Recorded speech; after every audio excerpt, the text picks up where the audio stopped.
Nag-uumapaw ang tuwa at pag-asa ng mga taga-Karuhatan, Valenzuela matapos nilang marinig mismo ang mga konkretong plano at programang pangmasa ni Senatorial Candidate Pastor Apollo C. Quiboloy sa ilalim ng kampanyang Ayusin Natin ang Pilipinas.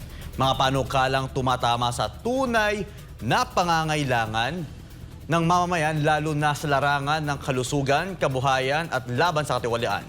Si Paul Montibon magbabalita. Suportado ng mga taga-Karuhatan, Valenzuela, lalong-lalo na ng komunidad ng mga senior citizens ang programang pangkalusugan ni Senatorial Candidate Pastor Apollo C. Quiboloy. Para sa kanila, malaking biyaya ito, lalong-lalo sa mga mahihirap na walang kakayanan para mambayad sa serbisyong medikal. Sina Aling Julie at Aling Monica, parehong senior citizen. Parehong may dinaramdam na dulot ng katandaan. Ngunit sa kabila ng kanilang paghihirap, patuloy silang umaasa na mararanasan pa nila ang isang sistemang hindi pabigat kundi kaagapay. Isang Pilipinas kung saan hindi na kailangang mamroblema sa gastusin sa gamot o pagpapagamot. At para sa kanila, malaking pag-asa ang hatid ng panukalang programang pangkalusugan ni Pastor Apollo C. Quiboloy, isang platapormang nangangakong magiging libre ang mga serbisyong medikal para sa lahat ng Pilipino. Isang tapang na tumutulig sa napakataas na halaga ng gamot at hospitalisasyon na hanggang ngayon ay pasan-pasan pa rin ng maraming pamilya. Kumbaga sa perse, 100%. Kasi para na rin sa pangangatawan namin, pangangatawan ko para kung sakaling may sakit ako, meron akong magiging maintenance. Mahal bang pagpapagamot ngayon? Ay opo, napakamahal.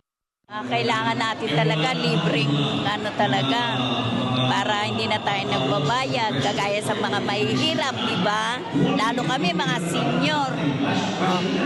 Nawala na si Duterte, hindi pa nadagdagan yung pension. Hirap ka talaga. Hirap. So ano masasabi mo sa mga politiko natin na may ganyan na mga programa para sa inyo? Sana 100% sanang maging yung plataforma nila talaga. Sana magkatotoo. Samantala, bukod sa pangkalusugan, isa sa mga pangunahing plataporma rin ni Pastor Apollo C. Quiboloy ang paglaban naman sa malawakang korupsyon sa bansa. Isang bulok na sistema na patuloy na nagpapahirap sa mga maliliit na Pilipino.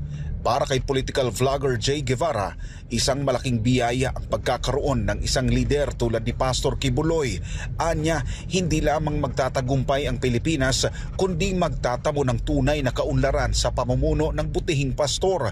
Isang lider na hindi kailangang magnakaw o mang-abuso dahil pinatunayan na niya ang kanyang kakayahan sa pagpapaunlad ng Kingdom of Jesus Christ kahit pa sa harap ng matinding kakulangan sa suporta mula sa gobyerno. Ako po ay naniniwala, mga kababayan, na etong si Pastor Apollo C. Quiboloy ay hindi po gagawa ng anomalya sa ating gobyerno, lalong-lalo na ho sa kaban ng bayan.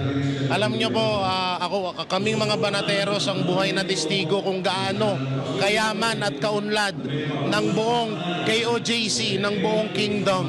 Kaya napakalabo po yung mga akusasyon ng iba na etong si Pastor ay magiging magnanakaw sa kaban ng bayan ng Pilipinas. Napakalabo po. Kaya po ito pinasok ni Pastor, etong pagiging senador niya dahil siya po ay talagang gagamitin niya ho ang kanyang sarili. Gagamitin niya ho ang kanyang pamamaraan para mas makatulong pa sa ating mga kababayan. Dahil alam naman ho natin ngayon, gutom at kawalan ng trabaho ang kinakaharap ng ating mga kababayan. Na yan po yung pangunahing gustong solusyonan ni Pastor Apollo C. Quiboloy sa oras na siya ay maging senador. Gaya na lamang ng iba pang masiglang pagtitipon, hindi maitago ang kasiyahan at pagkasabik ng mga residente habang abala silang nanonood at nakikinig sa mga plataporma ng mga kandidato. Lalo na ang mga makabagong plano ni Pastor Apollo C. Quiboloy para sa mas maliwanag na kinabukasan ng bansa. At sa nalalapit na kaarawan ng butihing pastor, ipinamalas ng mga residente ang kanilang taos-pusong pagpapasalamat at pagbati, sabay ng pangakong lubos nilang susuportahan si Pastor Apollo sa darating na halalan sa Mayo.